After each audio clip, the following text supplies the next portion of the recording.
여러분 기다리시는 하나님입니다. 말씀으로 은혜를 나누려고 합니다. 이사야 선지자는 자기가 기록한 이 이사야 선지서를 두 부류로 이렇게 나누어서 그런 설교하고 또 이 책을 우리에게 교훈하고 가르치고 있습니다. 첫 번째는 이제 하나님의 이 이스라엘의 타락과 그 다음에 하나님의 심판, 이 내용을 가지고 다루고 있고요. 그 다음에 두 번째로는 이제 하나님의 회복과 또 은혜에 대한 내용들을 다루고 있습니다. 그러니까 전체적인 이 맥락에서도 이 두 가지 내용으로 이사야서는 나누어지고 또 각 장마다 이 두 가지의 주제들이 계속해서 반복되어지고 있다라고 합니다. 오늘 이 30장도 동일한 모습으로 이루어져 있습니다. 1절에서 17절까지는 남유다의 타락과 거기에 대한 하나님의 징계를 보여주고 있으며, 반면에 19절부터 마지막 절인 이 33절까지는 하나님의 은혜로 인한 이 회복을 기록해주고 보여주고 있습니다. 이 두 단락으로 나누어지는 이 말씀 속에 오늘 이 18절의 말씀이 가운데 딱 이렇게 위치하고 있는 겁니다. 이것은 타락함으로 하나님의 징계를 받은 이 유다가 어떻게 하나님의 은혜의 자리로 나아갈 수 있는가? 어떻게 하면 하나님의 은혜를 다시 얻고 그래서 회복의 은총을 받을 수 있는가라는 사실을 우리에게 보여주는 아주 중요한 메시지다라고 할 수 있습니다. 유다는 아수르의 공격 앞에서 애굽을 의지함으로 난관을 극복하려고 하였습니다. 아수르는 북쪽인 이스라엘을 정복하고 이제 남쪽에 남아있는 유다를 정복하여서 완전히 이스라엘을 이 땅 위에서 없애버리려고 하였습니다.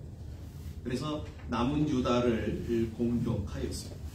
이때에 이 유다는 애굽이 그래도 강대국이었던 애굽을 우리가 의지하고 그들에게 도움을 청하면 그들이 도와줘서 우리가 아수르의 이러한 침공에서 우리는 모든 문제를 풀고 또 그들을 물리치고 그래서 평안을 얻을 수 있을 것이다 라고 생각하였습니다.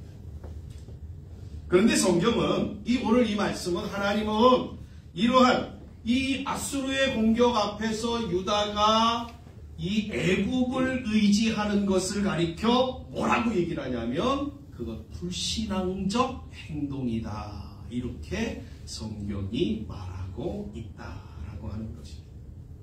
왜냐하면 이러한 모습은 하나님의 백성으로서의 정체성을 포기하는 것입니다. 내가 하나님의 백성으로서 누구를 의지해야 되는가 분명한 정체성이 있음에도 불구하고 그것을 자기 스스로가 버리는 것이기 때문이었습니다.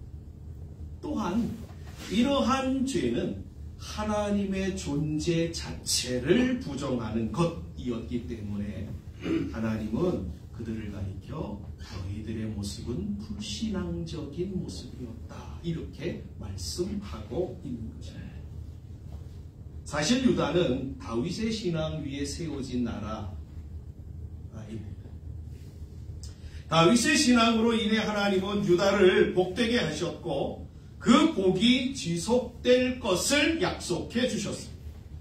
그런데 지금의 유다는 하나님보다 눈에 보이는 열강인 애굽을 더 의지하여 애굽과 동맹을 맺으려는 불신앙을 저지르고 있는 것입니다.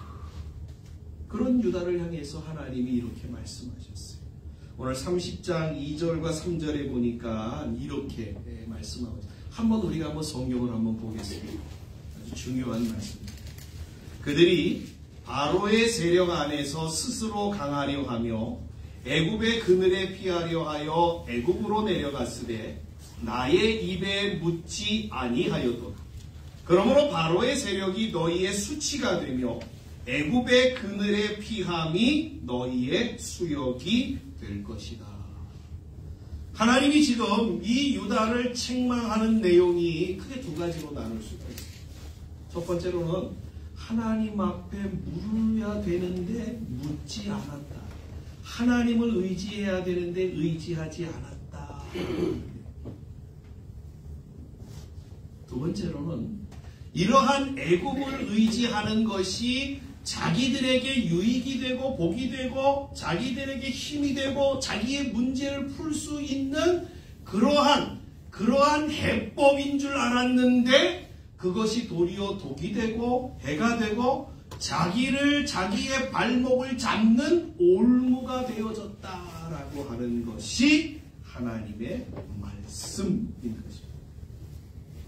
이것은 유다의 어리석음을 보여주는 내용이다라고 할 수 있습니다. 이 말씀이 우리에게 주는 교훈이 하나님이 아닌 쉽게 의지할 수 있는 눈에 보이는 것들을 하나님보다 더 의지하는 것, 그것은 아주 단시간 내는 그것이 우리에게 유익이 되고 도움이 되고 우리에게 힘이 되고 문제를 풀어내는 해법이 될 수 있는 것 같지만 정작 그렇지 않다라고 하는 것이 성경이 우리에게 일러주고 있는 말씀입니다. 저와 여러분들은 우리가 하나님 앞에 부름을 받고 택함을 받은 것은 하나님을 의지하도록 우리를 하나님이 부르셨다. 그렇지? 오늘 이 말씀을 기억하시고 저와 여러분들이 이러한 다짐을 갖고 오늘 좀 돌아가셨으면 좋겠어요. 나의 남은 생애 동안에 눈에 보이는 것 의지하는 게 아닙니다. 눈에 보이지 아니하지만 그래도 살아계시고 지금도 역사하시고 우리의 미래에도 역사하실 그 하나님을 의지하겠다. 이러한 각오와 결단과 소망을 갖고 돌아가시는 귀한 분들이 되시기를 주님의 이름으로 간절히 축복합니다. 사실 하나님이 유다가 애굽과 동맹을 맺으려는 것을 책망한 것은 유다의 죄악을 책망하고 있는 거예요. 배역하여 거짓말하고 여호와의 법을 듣기 싫어하고 선지자와 선견자의 바른 말씀 선포를 방해하고 왜곡된 길을 걸으며 하나님에게서 떠나려 하는 태도와 같은 보다 근본적인 문제점들을 드러내기 위해서인 것입니다. 이 내용들이 지금 이 4절 이하에 쭉 기록되어지고 있는 내용들이에요. 이러한 내용들의 죄들은 하루아침에 만들어진 것들이 아닙니다. 어느 날 갑자기 이스라엘이 하나님을 배반하고 포기하고 애굽과 동맹을 맺은 게 아니에요. 그래서 그러한 결과들을 만들어낼 수 있다. 성경이 이렇게 말하고 있는 게 아니다. 이거는 이미 오랜 시간, 그렇죠? 오랜 시간 유다가 범죄하는 그 범죄하는 것들이 계속해서 그들에게 있어 그것들이 그들의 삶에 고착화되었음을 보여주는 내용인 것입니다. 그러한 상황이 되면 하나님이 아닌 다른 것들을 의지하게 된다는 거예요. 그래서 우리의 신앙에서 조심해야 될 것 발견할 수가 있죠. 뭐예요? 영적 불감증.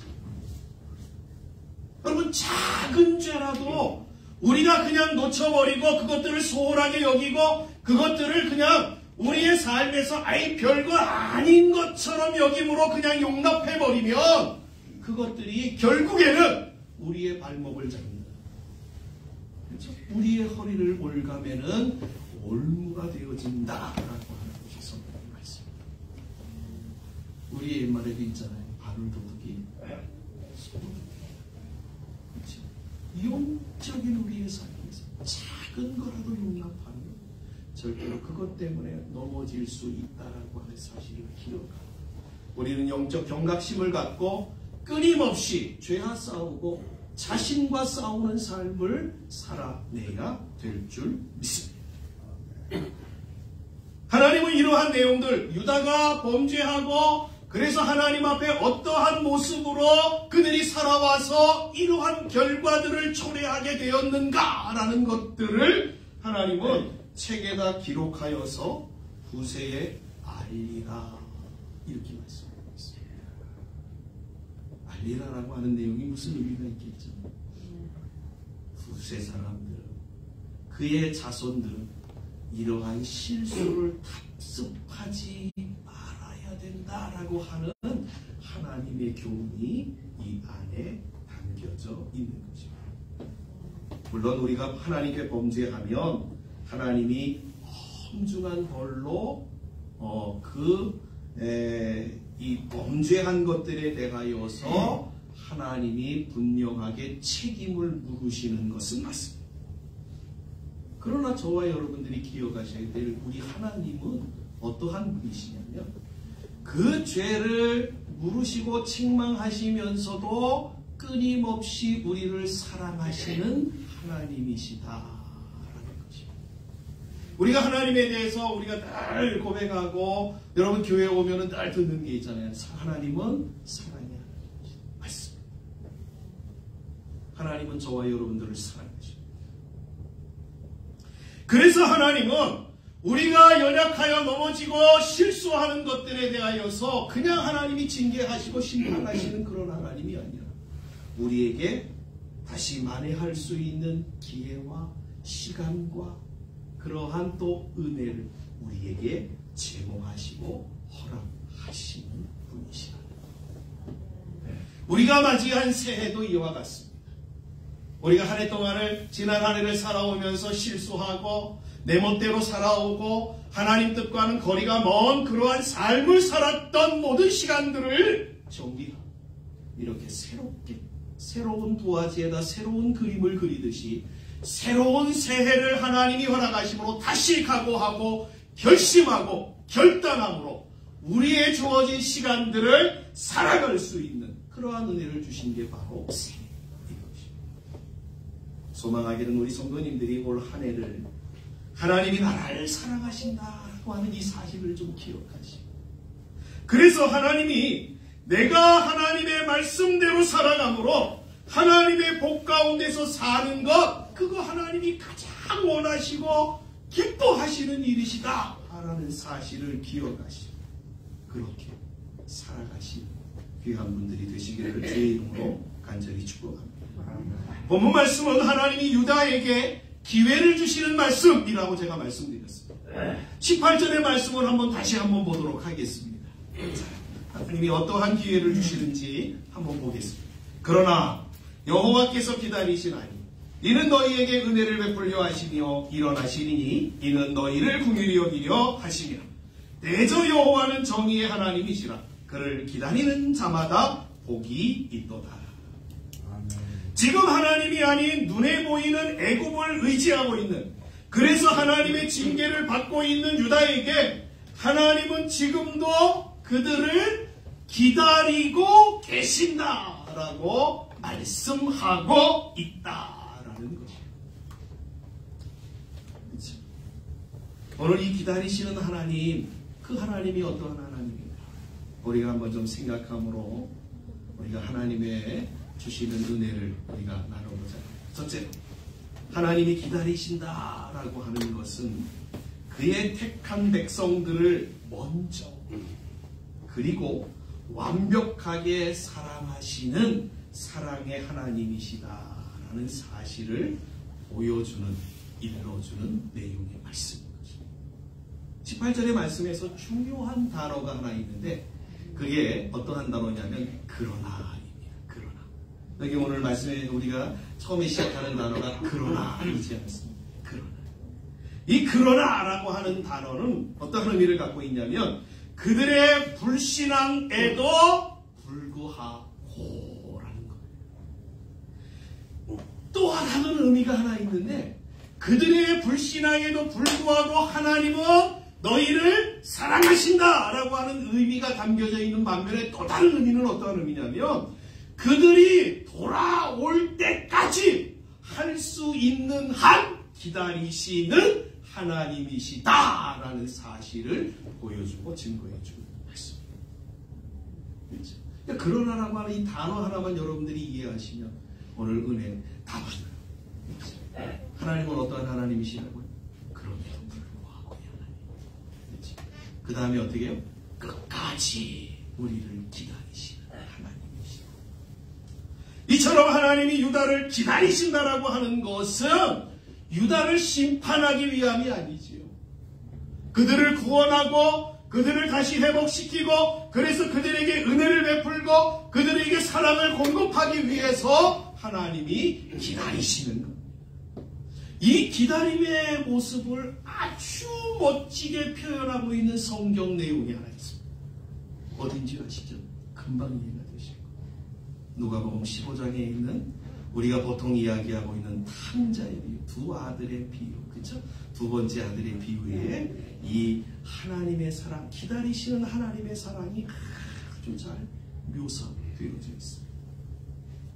이 비유에 보시면 집을 나간 둘째 아들은 아버지는 그가 돌아올 때에 멀리서도 알아볼 수 있도록 그 아들이 알아볼 수 있는 장소에서 아들을 기다리시는 아버지였음을 증거하고 있습니다. 또한 돌아오는 아들이 언제 돌아올지 모르지 않습니다. 언제 돌아올지 모르기에 그래서 돌아올 때에 아버지를 만날 수 있도록 아버지는 매일 기다리시는 아버지의 증거하고 있음을 보게 됩니다.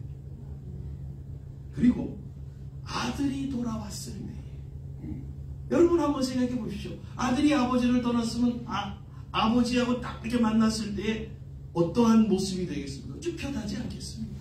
먼저 다가가지 못하지 않겠습니까? 그럴 때에 이 아버지는 어떠한 아버지였다고요? 먼저 다가가서 그를 끌어안고 그를 또 그렇죠? 위로해주고 그에게 토닥여주면서 자신의 집으로 그를 인도하는 아버지였음을 성경이 보여주고 있습니다. 또한 그를 집으로 데리고 와서는 그의 아들의 모든 권한을 회복시켜 주심으로 다시 아들로 인정하고 받아주시는 그러한 하나님이심을 이 누가복음 15장 두 번째 아들의 비유에서 우리에게 보여주고 있습니다. 바로 이러한 아버지가 유다를 기다리시는 하나님이라고 성경이 우리에게 증거하고 있는 거예요. 또한 유다가 지금 하나님으로부터 칭찬을 받고 사랑을 받을 위치와 자격이 있기에 하나님이 그들을 기다리시는 것 아니에요. 그게 아니라는 거예요. 그들에게 무슨 하나님의 사랑을 받을 자격이 있고 조건이 되어지고 그들에게 모든 내용들이 구비되어져 있기 때문에 하나님이 그들을 기다리고 그래서 사랑을 해주시겠다? 아니에요. 그런 내용이 아니에요. 그들은 하나님을 멀리 봤어요. 하나님 대신 애굽을 의지했던 사람. 그것도요 하루만요? 아니요. 오랜 시간. 하나님을 마치 헌신자처럼 내팽개친 유대임에도 불구하고 하나님은 그들을 기다리고 계신 것이다. 이러한 하나님의 기다림은 먼저 사랑하시는 하나님의 사랑을 보여주는 내용입니다. 여러분, 하나님의 사랑을 먼저 사랑하시는 사랑을 보여주는 내용이 성경에 있어요. 로마서 5장에 보니까 이러한 내용을 증거하고 있습니다. 로마서 5장 6절에 보니까 이렇게 증거해요. 우리가 아직 연약할 때 그리스도께서 우리를 위하여 죽으셨습니다. 주님이 우리를 위해 죽으실 때는요, 우리가 정말 주님을 위해서 주님이 우리를 위하여 죽기에 충분한 자격과 조건이 있어서 죽으신 게 아니라는 거예요. 가장 연약할 때 아무것도 할 수 없을 그때에 주님이 나를 위하여 죽으셨다. 또 로마서 5장 8절에 보니까 우리가 아직 죄인 되었을 때에 그리스도께서 우리를 위하여 죽으심으로 하나님의 사랑을 보여주셨다. 이렇게 증거하고 있습니다. 또 10절에 보니까 우리가 하나님과 원수되었을 때에 그의 아들의 죽으심으로 하나님과 화목하게 되었다라고 성경이 증거하고 있는 거예요.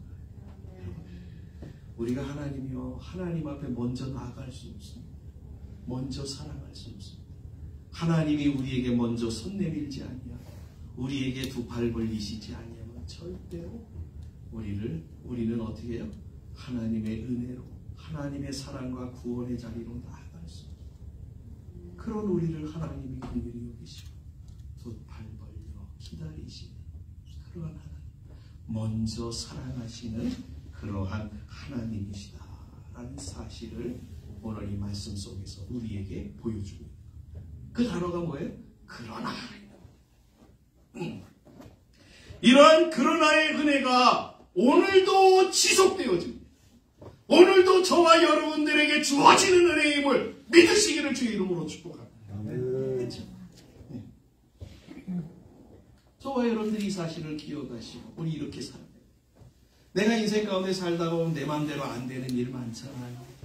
그럴 때에 내 마음대로 안 되고 내 뜻대로 안 돼서 좌절되고 낙심될 때에 우리는 어떠한 모습을 가져야 되냐면 그러나의 은혜의 하나님을 바라고 싶다. 그래도 우리를 기다리시고 우리를 찾으시는 그 하나님을 바라보고 다시 용기를 얻고 다시 힘을 내고 다시 소망을 갖고 우리의 주어진 삶을 살아가는 대를 있습니다. 그래서 올해 한 해가 정말 저와 여러분들이 이러한 그러나의 은혜를 가지고 하나님께 더 가까이 나아가시는 복된 분들이 되어지시기를 주님의 이름으로 간절히 축복합니다. 둘째로 하나님이 유다를 기다리시는 그 이유는 그들에게 은혜를 베풀고 그들에게 긍휼히 여기시기 위해서라는 것입니다. 여러분, 은혜를 베푼다라고 하는 말을 잘 기억하셨으면 좋겠어요. 은혜를 베푼다라고 하는 것은 신분이 높은 자가 신분이 낮은 자에게 사랑을 베풀기 위하여 몸을 굽히는 행위를 나타낼 때에 은혜를 베푼다. 이렇게 이야기해요. 그렇죠? 여러분, 다시 한번 생각해 보세요. 높은 사람이 낮은 사람에게 은혜를 베풀 때는 그냥 어떻게 해요? 몸이 뻣뻣해가지고 그냥 은혜를 베풀면 그것도 큰 은혜이지 않습니까? 근데 오늘 성경은 뭐라고 얘기를 하냐면 높은 신분의 분이 낮은 천한 신분의 사람들에게 은혜를 베푸는데 어떠한 자세로 은혜를 베푼다고요? 허리를 굽히어서 은혜를 베풀고 있다라고 합니다. 이게 은혜를 베푼다라고 하는 내용의 의미입니다. 여러분, 이러한 의미가 가장 잘 담겨져 있는 내용 하나, 여러분 성경에 뭐가 있는 줄 아세요? 예수 그리스도의 십자가를 통해서 확인하게 되었습니다. 하나님이 우리를 사랑하시잖아요. 근데 어떻게 사랑하시나요? 허리를 굽혀서 우리를 사랑하시죠. 우리에게 은혜를 베푸시는데 어떻게 은혜를 베푸셔요? 허리를 굽혀서. 그 모습이 가장 잘 나타나 있는 게 바로 십자가예요. 하나님은 하나밖에 없는 자기의 아들 독생자이신 예수님을 우리를 구원하시기 위하여 하늘의 영광을 버리게 하시고 육신의 옷을 입고 이 땅에 오도록 하셨다는 거예요. 여러분, 우리 성탄절에 배웠죠? 예수님이 어떠한 모습으로 오셨다고요? 가장 천한 말밥통의 예수님이 오셨어요. 그 다음에 어떻게 이사야 52장에 보니까 그는 흠모할 만한 아무런 모양도 갖추고 있죠. 그러니까 이 모습으로 인하여서 사람들에게 왕따를 당할 수밖에 없는, 자격지심에 쌓일 수밖에 없는 모습의 소유자가 예수님이셨어요. 그런 오늘 성경에 보니까 12살 이전에 아버지를 잃으셨잖아요. 소년 가장으로 그의 젊은 시절, 어린 시절들을 보내셨던 분이 예수님. 그러니까 예수님은 이 땅에서 가장 서럽고 슬프고 고통스럽고 안타까운 모든 삶을 친히 경험하셨던 분이에요. 그렇죠? 그러니까 예수님의 탄생이나 그분의 생애, 그분의 삶의 종착역인 십자가는 어떻습니까?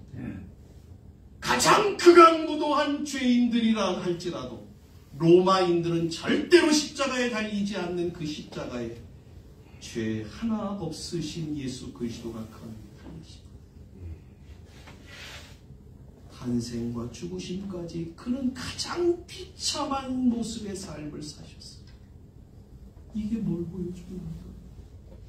하나님이 우리를 얼마나 사랑하시는가, 얼마나 하나님이 우리를 사랑하시는가라고 하는 사실을 우리에게 보여주시는 말씀인 것입니다. 여러분, 오늘 이 말씀을 좀 기억하시고 하셨으면 좋겠어요. 하나님이 나를 얼마나 사랑하시나요? 그러면 이렇게 답변하시죠. 하나밖에 없는 아들 예수 그리스도를 주기까지, 십자가에 내어 죽게 하기까지 우리를 사랑하셨다. 그래서 성경은 덧붙여서 뭐라고 얘기를 하냐면, 그 아들을 주신 하나님이 하늘과 땅에 있는 모든 것들을 너희에게 더하시지 않겠느냐.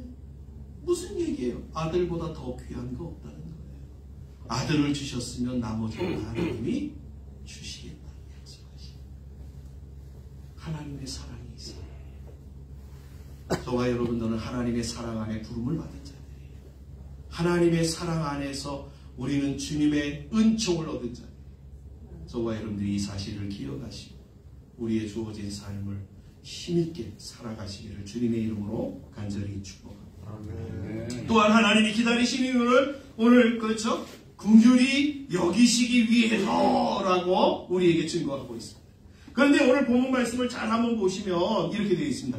긍휼히 여기시는 하나님이 먼저 하시는 일이 하나를 우리에게 증거하고 있는데, 어떠한 일을 하고 있다라고 성경이 증거하냐면 일어나신다, 이렇게 증거하고 있습니다. 하나님이 일어나셔서 우리를 긍휼히 여겨 주실 것이다, 이렇게 성경이 증거하고 있다라고 하는 거예요. 이 일어나신다라고 하는 말은 하나님이 스스로를 높이신다라고 하는 말. 여러분, 하나님이 언제 높아지시는지 아시나요? 하나님이 언제 높아지실까요? 여러분들이 하나님 앞에 멋진 것으로 하나님 앞에 영광을 올려드리면 하나님의 이름이 높아지실까요? 맞습니다. 그러나 여러분들이 영광을 하나님 앞에 돌리지 않아도 하나님은 언제든지 스스로 하나님은 높임을 받으시는 분이시죠. 근데 오늘 말씀 속에서 이 하나님이 높임을 받으신다라고 하는 의미는 어떠한, 언제 높임을 받느냐면 이런 거예요.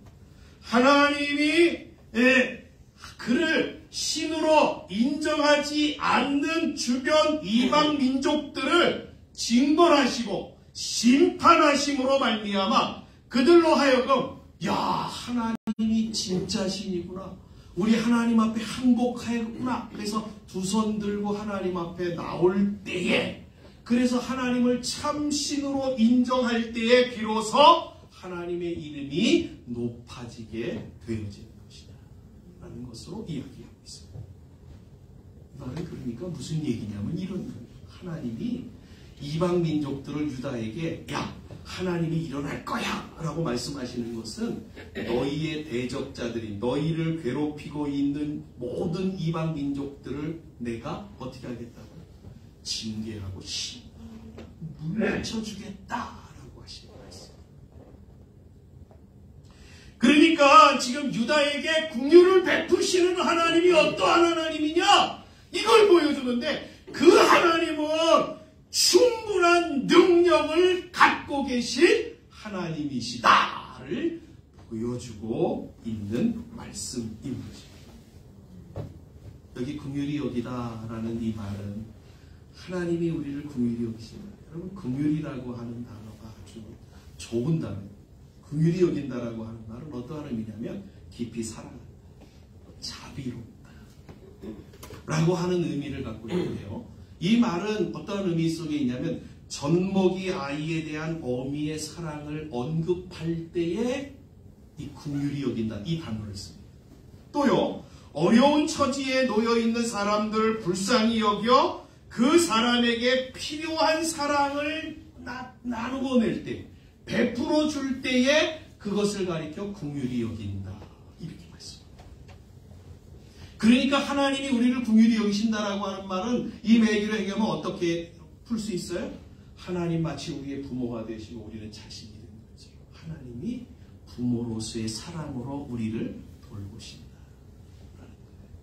또요, 하나님이 우리의 모든 필요들을 아시고 그 필요들을 적절함과 적당한 때와 하나님의 가장 아름다운 모습들로 우리의 삶을 주장하시고 다스리시고 인도하심으로 우리의 모든 삶을 역사하신다라고 하는 뜻이 담겨져 있는 것입니다.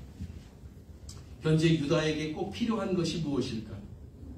유다에게 필요한 것은 아수르의 침공과 위협 앞에서 자유로워지는 거예요. 그렇죠? 평안해지는 거예요. 그 필요를 하나님이 마치 부모가 자식에게 해주는 것처럼 해주겠다라고 하시는 말씀이 긍휼히 여기겠다라는 거예요. 여러분, 이러한 말씀을 통해서 우리가 배울 게 있습니다. 하나님 의지하는 게 다른 무엇 의지하는 것보다 훨씬 더 좋다. 훨씬 더 아름답고 복되다. 훨씬 더 유익하다. 이 사실을 우리가 오늘 이 말씀을 통해서 배우는 거예요. 여러분, 오늘 이거 하나만 기억하시고 돌아가세요. 하나님을 의지하는 것이 세상의 그 어떤 것들보다도 더 어떻게 그 어떤 것들을 의지하는 것보다도 복되다. 그래서 고린도전서 1장 26절에서 28절의 말씀이 있잖아요. 하나님의 지혜는, 세상의 가장 큰 지혜는 하나님의 미련함보다도 미련하다. 그렇죠? 하나님의 미련함이 세상의 모든 지혜보다도 훨씬 더 지혜롭다. 제가 말을 잘못한 거예요. 그렇죠?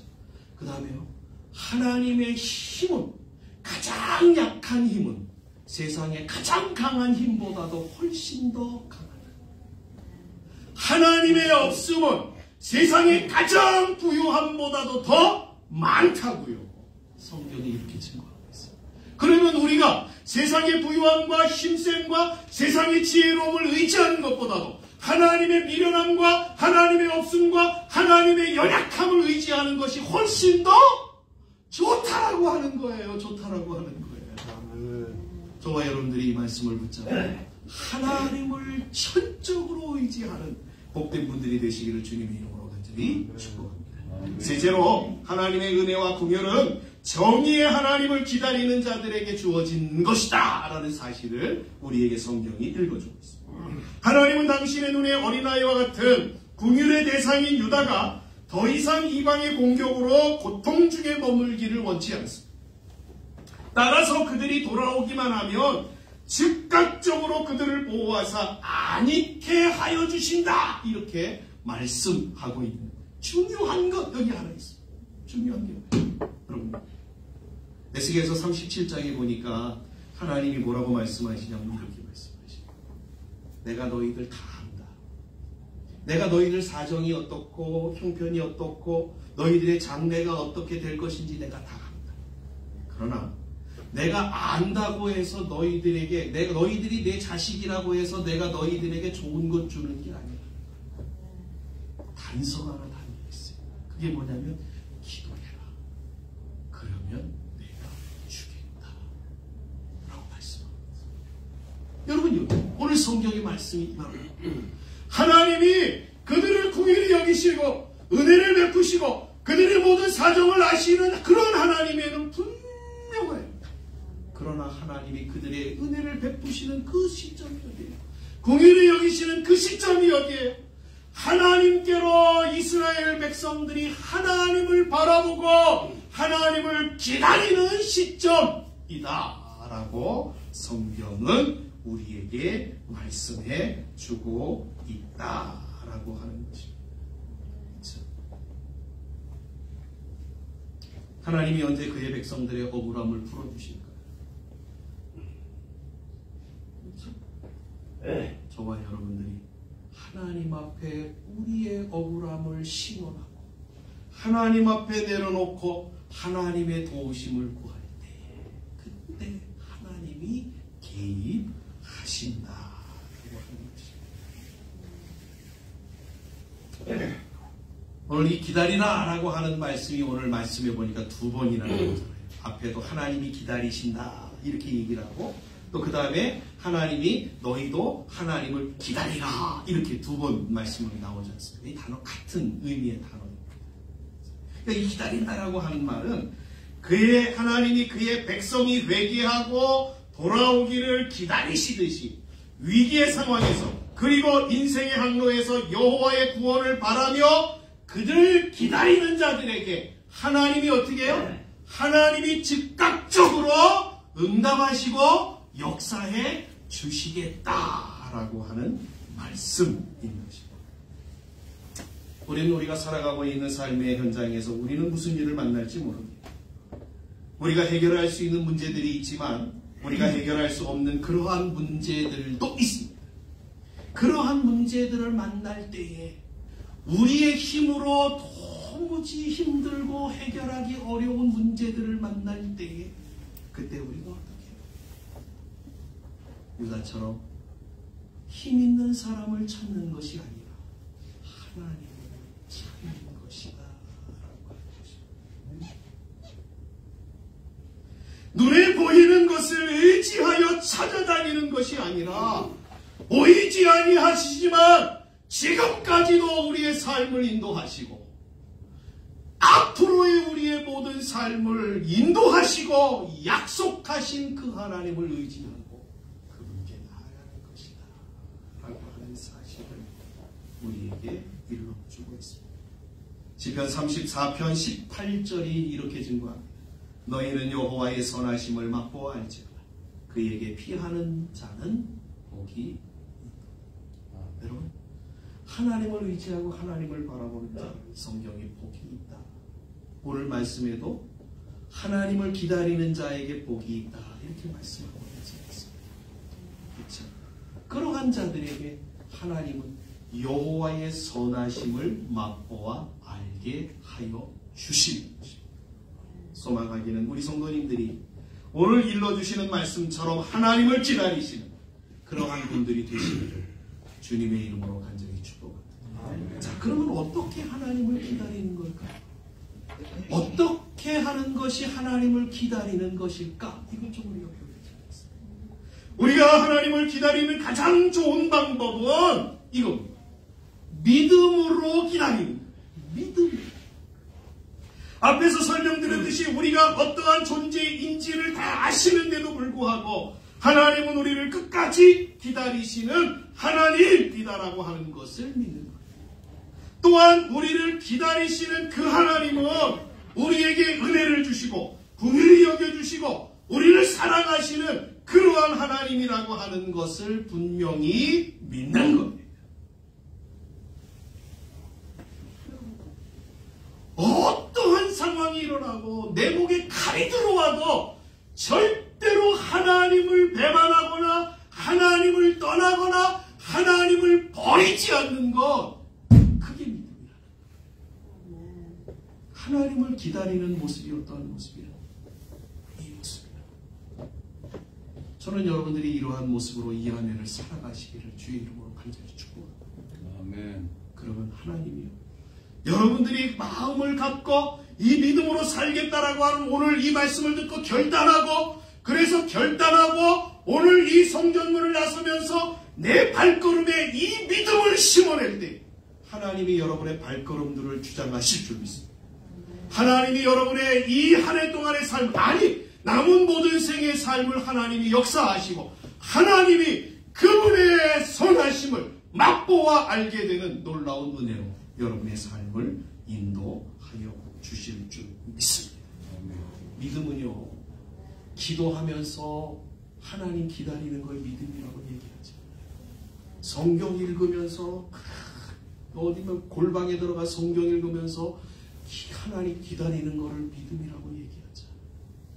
믿음은 내게 주어진 삶에서 하나님의 말씀을 내가 작은 것에서부터 하나둘씩 실천하기 위해서 끊임없이 부닥치면서 그리면서 하나님 앞에 몸부림치면서 살아내는 것, 이걸 가리켜 성경이 믿음이라고 이야기합니다.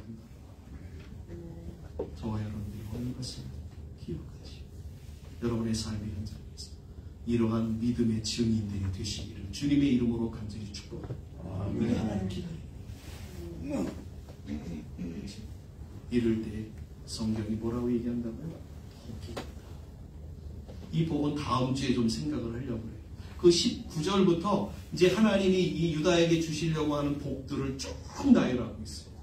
가셔서 여러분 한번 쭉 읽어보시고 이 하나님이 주시는 복들에 대하여서 소망으로 삼기를 주님의 이름으로 간절히 축복합니다. 기도하겠습니다. 사랑하는 하나님 아버지 감사합니다. 명절을 주시고 이렇게 하나님 분주한 가운데도 하나님 아버지 예배하는 것을 우선으로 여기며 하나님 전에 올라올 수 있도록 저희들의 마음과 생각과 발걸음을 주장하심을 감사합니다. 이를 위해 한량없는 은혜를 더하여 주시어서 남은 생애 동안에 우리의 삶의 우선순위가 무엇인가를 분명하게 저들이 알고 그렇게 실천하며 그것과 싸우며 살아가는 믿음의 사람들 되어지도록 도와주시옵소서. 그리함으로 하나님이 약속하시는 복된 은혜로 살아가는 귀한 삶을 이루도록 축복해 주시옵소서. 예수님의 이름으로 기도하옵나이다. 아멘.